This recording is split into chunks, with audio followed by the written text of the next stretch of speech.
കഥ തുടരുകയാണ്. ഉന്മാദം ഭാഗം 29. അപ്പോഴേക്കും പരിചയമില്ലാത്ത നമ്പറിൽ നിന്നും നൈലയ്ക്ക് കോള് വന്നിരുന്നു.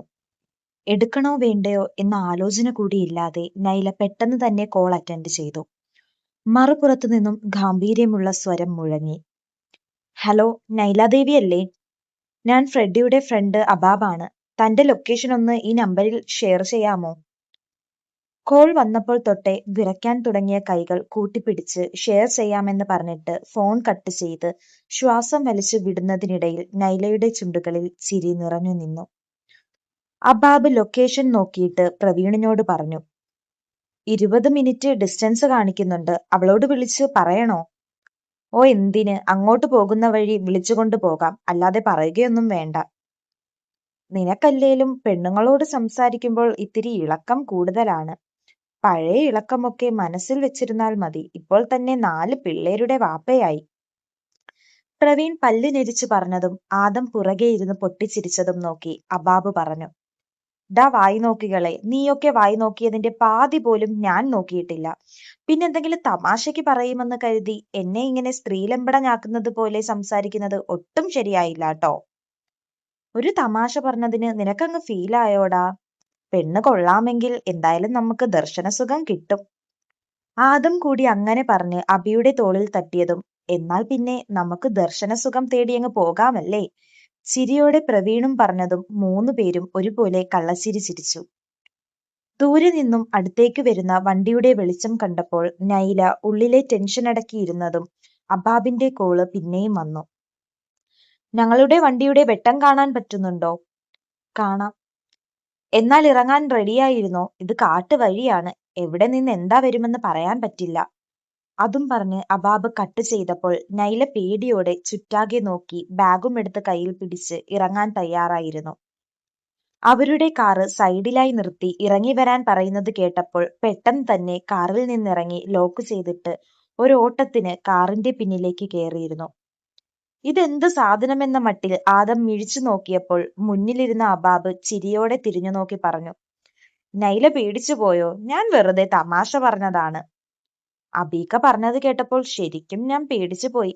വർഷങ്ങളായി പരിചയമുള്ളതുപോലെ പരിഭവത്തോടെ നൈല പറഞ്ഞതും ആദവും പ്രവീണും അബാബിനെ സൂക്ഷിച്ചൊന്നു നോക്കി. ഇതൊന്നും അറിയാതെ നൈല അവരെയും നോക്കി നിറഞ്ഞ ചിരി സമ്മാനിച്ചിട്ട് പറഞ്ഞു, ഇച്ചായനെയും പ്രവിയേട്ടനെയും അബീക്കായെയും എനിക്കറിയാം. ഞാൻ നിങ്ങളുടെ ജൂനിയർ ആയിരുന്നു. സംഗീതയുടെ കൂടെയാണ് ഞാൻ പഠിച്ചത്. ആണോ? സത്യം പറഞ്ഞാൽ ഞങ്ങൾ ശ്രദ്ധിച്ചിട്ടില്ല കേട്ടോ. വണ്ടി ഓടിക്കുന്നതിനിടയിൽ വളരെ കാര്യമായി പ്രവീൺ പറഞ്ഞതും അതിലും കാര്യമായി ചിരിയോടെ നൈല പറഞ്ഞു, നിങ്ങളുടെ ശ്രദ്ധ മുഴുവൻ ഞങ്ങളുടെ സീനിയേഴ്സിലല്ലായിരുന്നോ? ആലിയെയും ആശയും ബീനയെ അറിയാമോ? ആദത്തിന്റെ ചോദ്യത്തിന് മുഖത്തെ ചിരി മാറാതെ തന്നെ നൈല പറഞ്ഞു, മതേതരത്വത്തിനെ അറിയാത്തവരായി ആ കോളേജിൽ ആരും ഉണ്ടാവുകയില്ല. നിങ്ങളുടെ കണ്ണിൽ ആരും പതിഞ്ഞില്ലെങ്കിലും ഞങ്ങളുടെയൊക്കെ കണ്ണിൽ നിങ്ങൾ എല്ലാവരും പതിഞ്ഞിട്ടുണ്ട്. പിന്നെയും തോരാത്ത സംസാരങ്ങളുമായി നല്ലൊരു സൗഹൃദം സൃഷ്ടിച്ച് അവർ 4 പേരും യാത്ര തുടർന്നു. നൈലയ്ക്ക് മറ്റുള്ളവരോട് സഹകരിച്ച് സൗഹൃദം സൃഷ്ടിക്കാൻ പ്രത്യേക കഴിവ് തന്നെ ഉണ്ടായിരുന്നു. ആലി രാത്രി കഴിക്കാനായി ചപ്പാത്തിയും വെജിറ്റബിൾ കറിയും ഉണ്ടാക്കുന്നതിനിടയിൽ അമ്മച്ചി വന്നിട്ട് ചോദിച്ചു, നിന്റെ ഉദ്ദേശം എന്താണ്? എന്റെ മോന്റെ ജീവിതത്തിൽ നിന്നും ഇറങ്ങിത്തരാൻ നിന്നോട് കഴിഞ്ഞ 2 മാസമായി ഞാൻ പറയുകയാണ്. നിനക്കൊരിക്കലും കുട്ടികൾ ഉണ്ടാവുകയില്ല. അതറിഞ്ഞിട്ടും ഇനിയും അവന്റെ ജീവിതത്തിൽ കടിച്ചു തൂങ്ങി നിൽക്കുന്നത് ശരിയാണോ?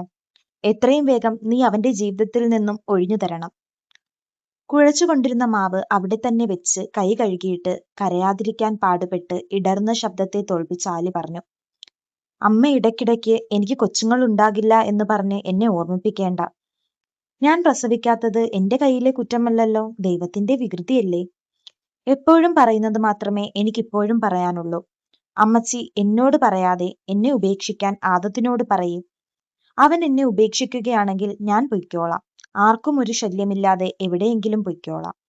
ഇനി ഇതും പറഞ്ഞ് അമ്മച്ചി എന്റെ പുറകെ എത്ര കാലം നടന്നാലും എന്റെ മറുപടി ഇത് തന്നെയായിരിക്കും.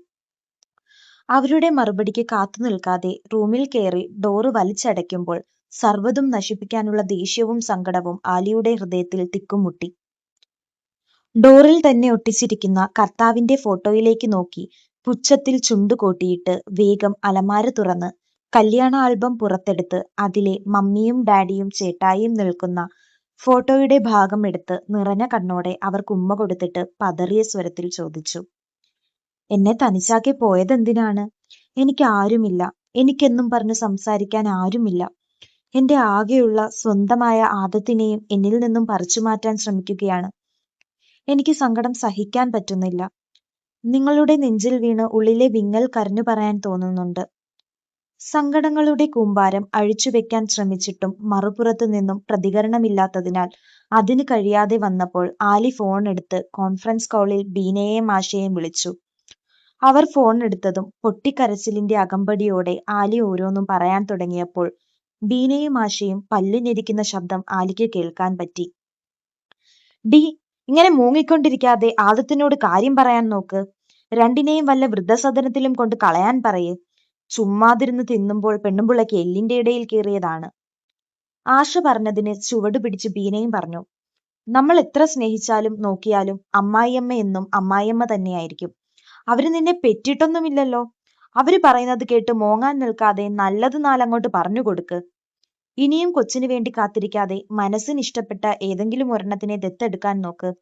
അതിൽ വലിയ പുണ്യം ഈ ജന്മത്തിൽ കിട്ടാനില്ല. ഒരു കുഞ്ഞിനെ സ്നേഹിക്കുകയും ലാളിക്കുകയും വളർത്തുകയും ചെയ്യുമ്പോൾ നിങ്ങളെ ദൈവം അനുഗ്രഹിക്കുകയും ചെയ്യും. സ്വന്തമായി കുഞ്ഞുണ്ടാകുമ്പോൾ ദത്തെടുക്കുന്ന കുഞ്ഞിനെ വെറുക്കാതെ പഴയതിനേക്കാൾ കൂടുതൽ സ്നേഹിച്ചു നോക്കിയാൽ മതി. ബീനയുടെ വാക്കുകൾ ആലിയിൽ പുതുവെളിച്ചം നിറച്ചിരുന്നു. എന്തു വന്നാലും ആദത്തിനെ കൊണ്ട് സമ്മതിപ്പിക്കണമെന്ന് ആലി മനസ്സിൽ അടിവരയിട്ട് കുറിച്ചു വെച്ചു. ഇപ്പോൾ ഞാൻ ഓക്കെ ആയടി, എന്റെ ടെൻഷൻ ഒക്കെ മാറി. ഞാൻ പോയി ഓട്സ് കാച്ചി കുടിച്ചിട്ട് വരാം. മോളെ, ഇത് കുടിക്കടി. ഉമ്മച്ചി ഇത് കൊണ്ടുവച്ചിട്ട് കുടിക്കാൻ പറഞ്ഞിട്ട് എത്ര സമയമായി? വേണ്ടുമ്മി, ഇപ്പൊ തന്നെ എന്റെ വയറ് പൊട്ടാറായി. ഉമ്മി ഇത് മക്കൾക്ക് കൊടുക്ക്. അവർക്ക് 3 പേർക്കും ഞാൻ ആവശ്യത്തിന് വയറ് നിറയെ കൊടുത്തിട്ടുണ്ട്. നിനക്ക് തന്നത് നീ കുടിക്കാൻ നോക്കിയേ. നിനക്ക് വേണ്ടെങ്കിലും വയറ്റിൽ കിടക്കുന്നതിന് ഇതൊക്കെ വേണം. ഈ ഉമ്മിയെ കാരണം ഞാൻ ഒന്നുകൂടി ചീർത്തു വരുന്നുണ്ട്. കൊഞ്ചലോടെ പറഞ്ഞിട്ട് ബീന അത് കുടിക്കാൻ തുടങ്ങിയതും അവളുടെ നീര് വന്നു വീർത്ത കാലിൽ തടവി വാത്സല്യത്തോടെ നോക്കിയിരിക്കുമ്പോൾ അവരുടെ മനസ്സിൽ മക്കൾ എത്ര വലുതായാലും അവർക്കെത്ര കുഞ്ഞുങ്ങളുണ്ടായാലും നമുക്കെന്നും അവർ കുഞ്ഞു തന്നെയാണെന്ന തോന്നലുണ്ടായി. അവരുടെ ഫോണിന്റെ ബെല്ലു കേട്ടതും അതിലേക്ക് നോക്കി നിറഞ്ഞ സന്തോഷത്തോടെ കോൾ അറ്റൻഡ് ചെയ്ത് നീട്ടി വിളിച്ചു, മോനെ നവാസേ, ഇജ് സുഖമായിട്ടിരിക്കുന്നോ? നമുക്ക് പെരുത്ത സുഖം തന്നെയാണ്.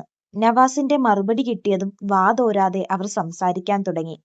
ഞാൻ ബീനയുടെ കൂടെയാണ്. ഓൾക്കിപ്പോൾ 5-ാം മാസമാണ്. അബാബ് കല്യാണത്തിന് പോയതിനാൽ ഞാൻ നോക്കാൻ വന്നതാണ്. കഴിക്കാനും കുടിക്കാനും ഒക്കെ വലിയ മടിയാണ്. ഓൾക്കൊന്ന് ഫോൺ കൊടുത്തേ. ഇന്ന നവാസാണ്. ഓന് നിന്നോട് വർത്താനം പറയണമെന്ന് പറയുന്നു. ഹലോ, ഇക്കാക്ക് സുഖമാണോ? എനിക്ക് സുഖമാണ്. നീ സുഖമായിരിക്കുകയാണല്ലോ അല്ലേ?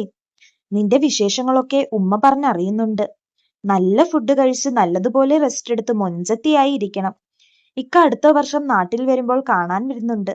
അബാബിനെയും തിരക്കിയെന്ന് പറയണം. എന്റെ മക്കളൊക്കെ എവിടെ? ഉമ്മ, ഇക്ക മക്കളെ തിരക്കുന്നു. ബീന ഫോണ് നീട്ടിപ്പിടിച്ച് പറഞ്ഞതും അതും വാങ്ങിയവർ കുട്ടികളുടെ അടുത്തേക്ക് പോയപ്പോൾ ബീന സ്വന്തം ഫോൺ എടുത്ത് നവാസ് വിളിച്ച കാര്യം പറഞ്ഞ് അബിക്ക് മെസ്സേജ് ഇട്ടു. അബിയുടെ കുശുമ്പോർത്തപ്പോൾ തന്നെ ബീനയ്ക്ക് ചിരി വന്നു. നാളെയും അവധിയായതിനാൽ പ്രത്യേകിച്ച് ജോലിയൊന്നും ഇല്ലാത്തത് കാരണം മക്കൾ കാർട്ടൂൺ കണ്ടുകൊണ്ടിരുന്നപ്പോൾ ആശ ഫോണിൽ തോണ്ടാൻ തുടങ്ങി. വീട്ടിൽ വിളിച്ച് എല്ലാവരുമായി കുറച്ചു സമയം സംസാരിച്ചതിനു ശേഷം ഫേസ്ബുക്കിലും വാട്സാപ്പിലും സഞ്ചരിച്ചതിനു ശേഷം ഇൻസ്റ്റാഗ്രാമിൽ കയറിയപ്പോൾ ഇട്ടിരിക്കുന്ന 10-20 ഫോട്ടോയ്ക്ക് മുഴുവനും ലൈക്കും കമന്റും അടിച്ചിരിക്കുന്ന പ്രൊഫൈല് കൗതുകത്തോടെ എടുത്തു നോക്കിയപ്പോൾ തന്റെ വീടിനടുത്തുള്ള അജയേട്ടനാണെന്ന് കണ്ടതും ആശയുടെ അധരങ്ങൾ ചിരിയോടെ വിടർന്നു. പെണ്ണാണെന്ന് ഉറപ്പിക്കുന്നതിനു മുന്നേ ചെറിയ പ്രായത്തിൽ തന്നെ തനിക്ക് ക്രഷ് തോന്നിയ തന്റെ നാട്ടിലെ ഒരേ ഒരു വ്യക്തിയാണ് അജയേട്ടൻ. എല്ലാ കമന്റ്സിനും റിപ്ലൈയും കൊടുത്ത് ഫോളോ ബാക്കും ചെയ്തപ്പോൾ അജയന്റെ മെസ്സേജ് ഇൻബോക്സിൽ വന്നു. Hi, how are you? Do you know me? അടുത്ത ഭാഗത്തിനായി കാത്തിരിക്കൂ. കഥ ഇനിയും തുടരും.